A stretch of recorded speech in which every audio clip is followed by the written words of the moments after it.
আর হাদি ভাই যদি আজকে মারা যায় বা হাদি ভাই যদি ফল ডাউন করে, it's mean July fall down করতেছে, কারণ উনি তো প্রতিবাদী কণ্ঠস্বর, উনি কোনো নির্দিষ্ট ব্যক্তিবর্গের না।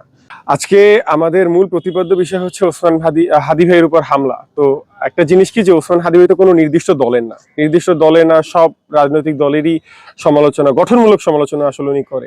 আজকে ওনার উপর এই যে হামলা হয়েছে, এটা তো আজকের মানে একটা হুট করে হয় না, পরিকল্পিত হামলা। তো প্রশাসন আজকে যে নীরব ভূমিকা পালন করতেছে, এটা তো প্রশাসনের বা সরকারের অপারগ ব্যবস্থা।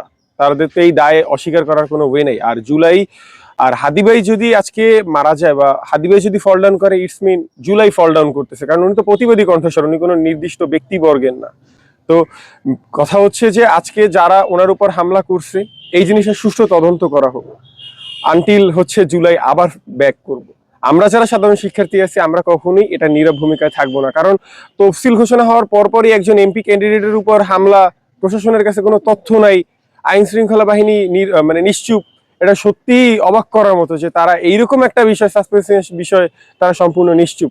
যত সময় যাইতেছে হাদি ভাইয়ের পরিণতি তত ভয়ঙ্কর হচ্ছে।